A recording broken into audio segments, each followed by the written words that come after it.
గాలైగూడెం జాతర ఏలూరు జిల్లాలో అతి ముఖ్యమైనది, అలాగే చాలా పెద్ద ఎత్తున జరిగే జాతర ఇది. ఇక్కడ వెలిసిన శ్రీ శ్రీ శ్రీ అచ్చమ్మ పేరంటాల తల్లి ఆశీర్వాదం తీసుకోవడానికి మేము కూడా వచ్చేసాం. ఏలూరు నుండి 8 కిలోమీటర్ల దూరంలో ఉంటుంది ఈ గాలైగూడెం.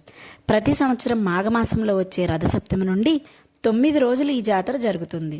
ఈ 9 రోజులు చుట్టుపక్కల ఉండే దెందులూరు, ఏలూరు ఇంకా చుట్టుపక్కల ప్రాంతాల నుండి వేలాది మంది భక్తులు వచ్చి అమ్మవారిని దర్శించుకుంటారు. ఈ 9 రోజులు కూడా వివిధ రకాల నాటకాలు, సినీ ఆర్కెస్ట్రా, డీజే, జబర్దస్త్ టీం వాళ్ళతో షోస్ చేస్తూ ఉంటారు. పెద్ద పెద్ద సెలబ్రిటీస్ కూడా వస్తూ ఉంటారు. లాస్ట్ టైం అయితే వరుణ్ తేజ్ గారు వచ్చారండి. జాతర జరిగే ఆఖరి రోజున నిప్పుల గుండం కూడా తొక్కుతూ ఉంటారు. అలాగే తిరునాళ్ళు జరిగిన తర్వాత కూడా మహా అన్నదాన కార్యక్రమం అనేది చేస్తూ ఉంటారు.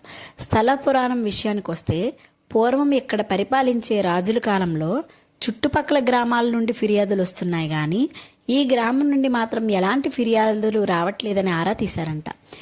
ఆ క్రమంలో ఆ గ్రామంలోకి వెళ్ళి ఆ గ్రామంలో ఉండే ప్రజలను అడగ్గా మా ఊర్లో అచ్చమ్మ గారి భర్త వలన ఎలాంటి కలహాలు రావట్లేదని, ఆయన ఇచ్చే సలహాలు సూచనల మేరకు మేమంతా ఆనందంగా ఉన్నామని చెప్పారంట.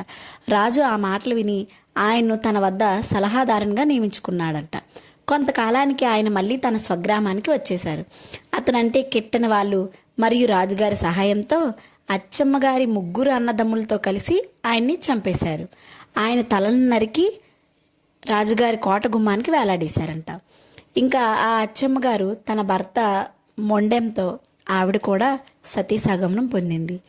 ఏ చోటైతే సతీసాగమనం జరిగిందో ఆ చోటే ఆవిడ జగన్మాతగా వెలిసిందంట.